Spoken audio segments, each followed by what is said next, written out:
बहन की शादी होने वाली थी और पूरा घर रिश्तेदारों से भरा हुआ था। चाचा जी को लेटने की कहीं जगह नहीं मिल रही थी, इसलिए माँ ने उन्हें मेरे कमरे में लेटा दिया। लेकिन चाचा के मन में मेरे लिए कुछ गलत विचार थे।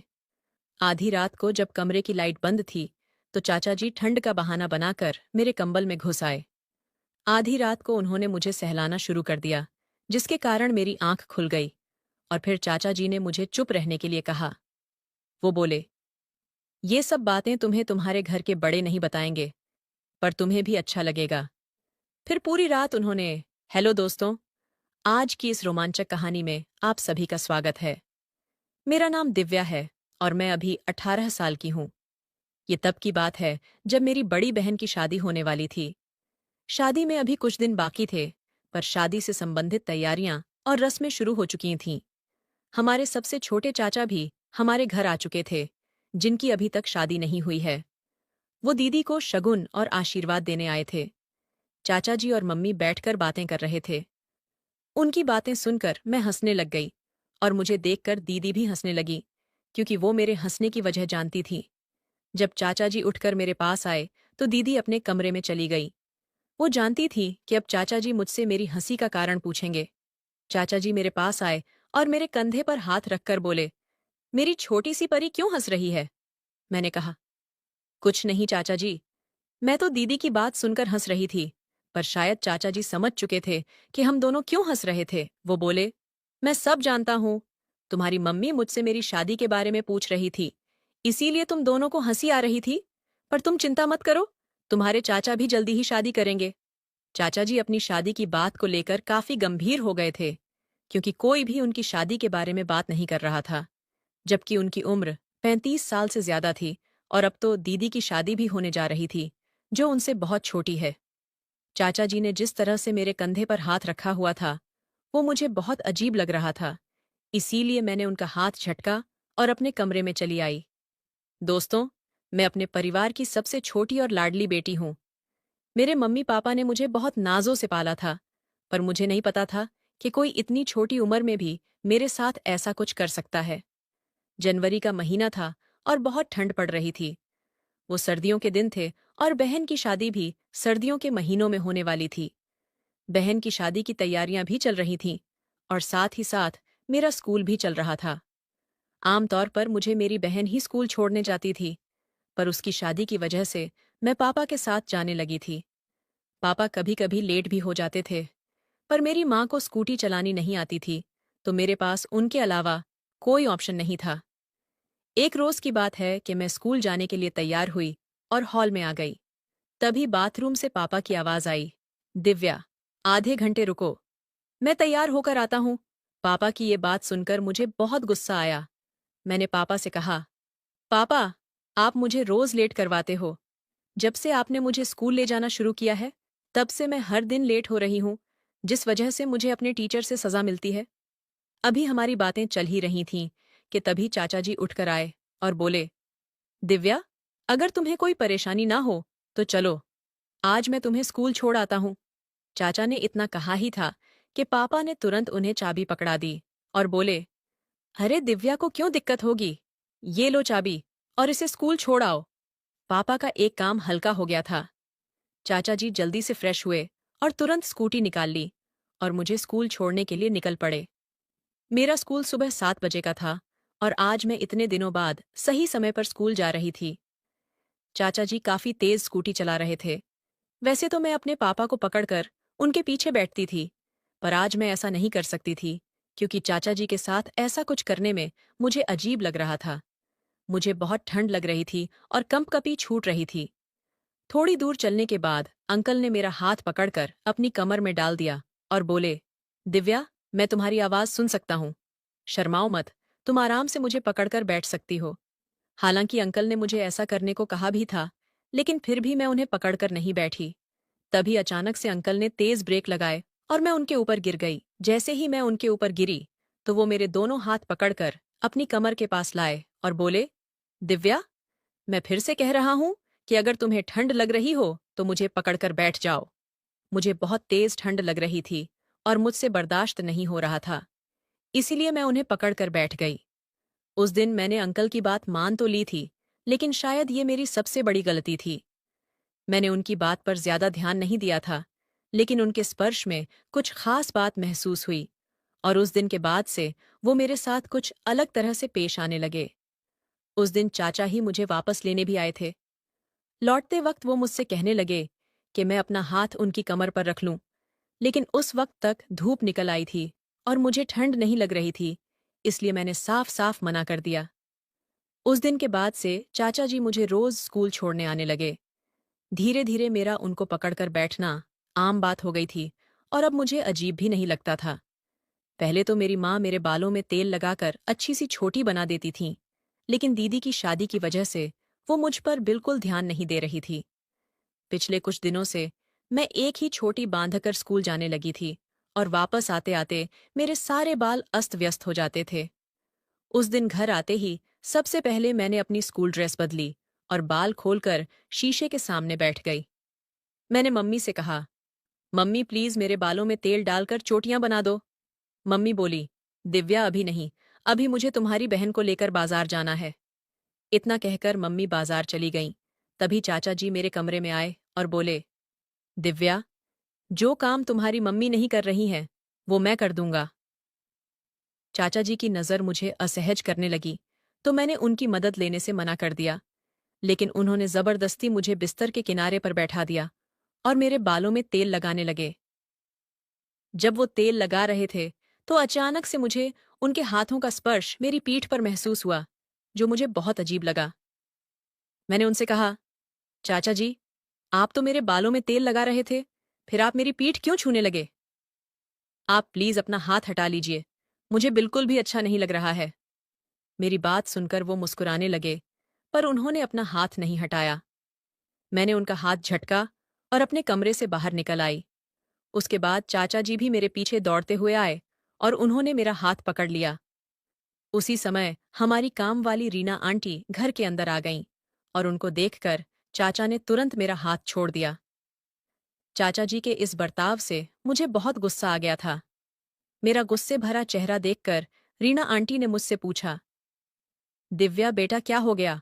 तुम इतना गुस्से में क्यों हो? मैंने उन्हें कुछ नहीं बताया, क्योंकि मुझे नहीं समझ आ रहा था कि मैं उनसे क्या कहूं, और इसके बाद मैं अपने कमरे में आ गई।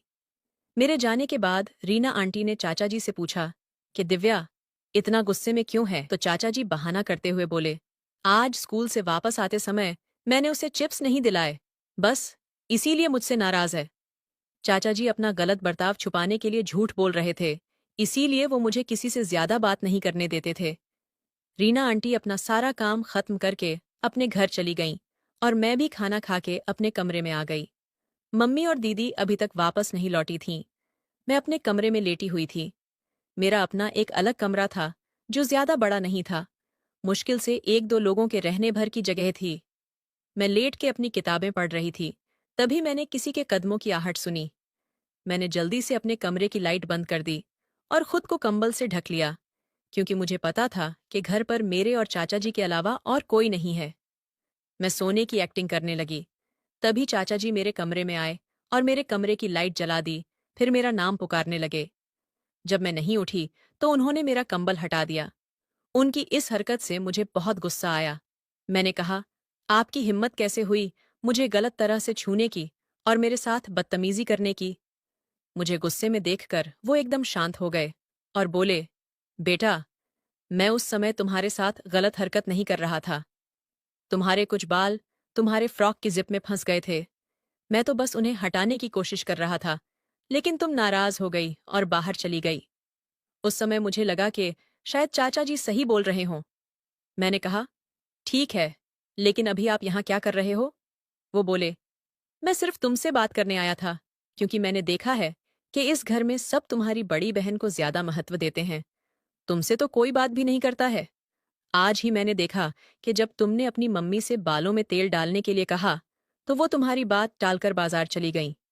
शादी की तैयारियां भी जरूरी हैं, पर सबको ये भी देखना चाहिए कि इस घर में एक और बेटी है, जिसको देखभाल की जरूरत है। मैं अन्याय बर्दाश्त नहीं कर सकता। मैंने देखा है कि इस घर में कोई तुम्हारी परवाह नहीं करता, लेकिन तुम चिंता मत करो, मैं हमेशा तुम्हारा ख्याल रखूंगा। और अगर मैं भी नहीं आया होता, तो तुम्हारा ख्याल रखने के लिए कोई भी नहीं होता। चाचा की बातों में सच्चाई थी। काफी दिनों से मैं भी ये महसूस कर पा रही थी कि मेरे घर में किसी को मेरी परवाह नहीं थी। सब मेरी बहन की शादी में व्यस्त थे। मेरी पढ़ाई और खान-पान भी जरूरी था, लेकिन मेरे माता-पिता ये सब भूल गए थे। मैं कोई बच्ची तो नहीं थी, जो घर वालों के व्यवहार पर ध्यान न देती। चाचा को इस तरह मेरी चिंता करते देख मुझे अच्छा लगा, क्योंकि काफी दिनों बाद मेरे बारे में किसी ने कुछ सोचा था। मैंने उन्हें गले लगाया और उन्होंने भी मुझे गले लगाया। मैंने उस दिन के बाद उनकी अच्छी सोच के लिए उनका धन्यवाद किया और इसी वजह से मेरे मन में चाचा जी की एक अच्छी इमेज बन गई थी। अब से मैं जब भी घर आती थी, तो चाचा जी मुझे बड़े प्यार से गले लगाते थे और अपने हाथों से खाना खिलाते थे। वो मुझे अपना मोबाइल फ़ोन भी दे देते थे। इससे पहले मुझे कोई भी मोबाइल का इस्तेमाल नहीं करने देता था। चाचा जी मेरी मन की बात समझ लेते थे और इसीलिए वो मेरे फेवरेट बन चुके थे। एक रोज़ की बात है, मैं चाचा जी का मोबाइल देख रही थी। तभी माँ मेरे कमरे में आ गईं और मेरे हाथों में फ़ोन देखकर गुस्सा करने लगीं। मुझे भी गुस्सा आ गया। मैंने कहा, अगर मैंने थोड़ी देर मोबाइल इस्तेमाल कर लिया, तो इसमें गलत क्या है? और वैसे भी, आप लोग तो भूल ही गए हो कि आपकी एक बेटी और है। उस दिन मैंने माँ के साथ बहुत बुरा व्यवहार किया था। अब मैं चाचा जी के साथ कुछ ज्यादा समय बिताने लग गई थी। मुझे ऐसा लगने लगा था कि बस चाचा ही मेरे दोस्त हैं, पर वो मेरे साथ कुछ ऐसी हरकतें कर रहे थे, जिसके बारे में मुझे कोई जानकारी नहीं थी। एक दिन स्कूल की छुट्टी होने की वजह से मैं सुबह 10 बजे उठी। मैंने बाहर आकर देखा तो सब नाश्ता करके अपने अपने काम पर जा चुके थे और घर में केवल मैं और चाचा जी ही थे। मैंने भी नाश्ता किया और नहाने चली गई। नहाने के बाद मैं अपने कमरे में आ गई और तभी चाचा जी भी मेरे कमरे में आ गए। उनको सामने देख मैं चौंक गई और पर्दे के पीछे छुप गई और बोली, चाचा जी, आप प्लीज थोड़ी देर के लिए बाहर चले जाइए। मैं बस चेंज करके आती हूँ।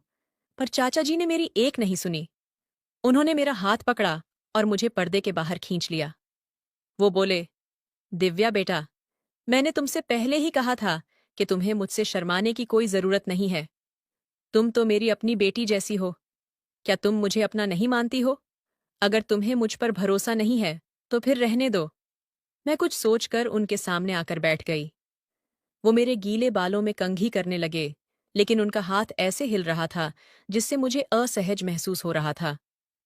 मुझे चाचा जी से मदद लेने में शर्म आने लगी।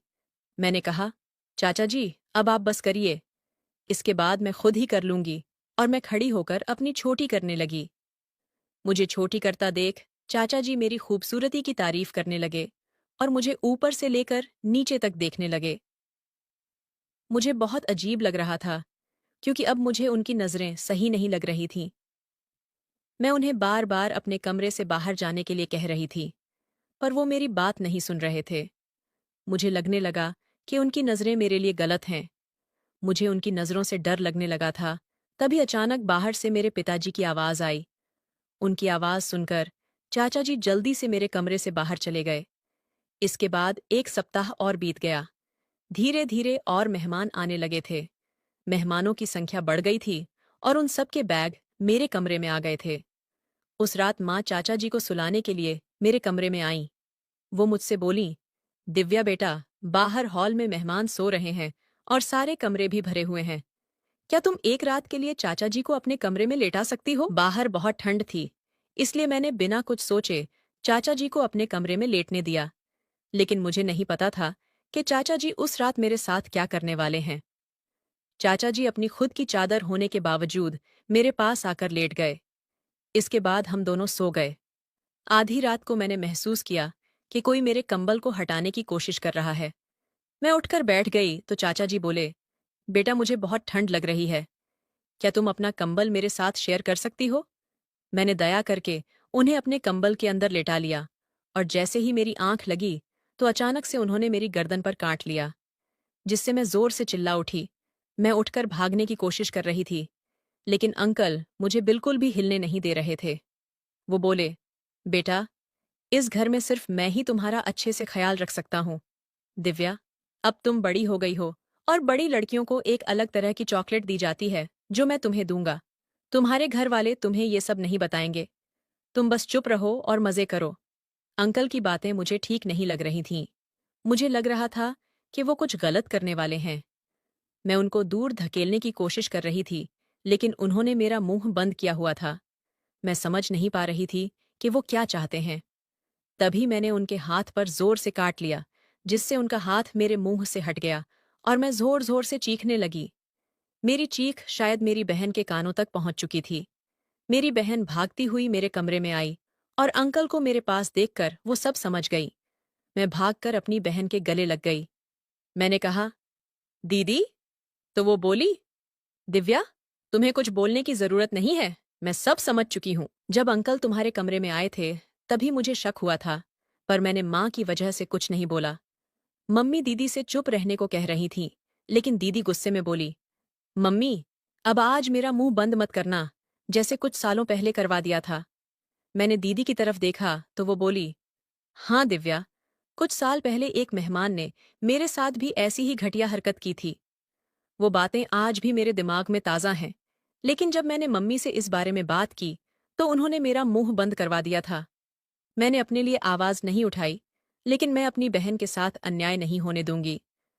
दूसरों की बहन बेटियों पर बुरी नज़र रखने वालों को सज़ा मिलनी ही चाहिए, क्योंकि ऐसे दरिंदे सिर्फ बाहर ही नहीं, बल्कि हमारे अपने घरों में भी हैं। तभी माँ ने दीदी का मुंह बंद करने की कोशिश करने लगी और बोली, बेटा, अगर ये खबर बाहर फैल गई तो भविष्य में दिव्या की शादी में दिक्कतें आएंगी, और मैंने तेरे भले के लिए ही तुझे शांत रहने को कहा था।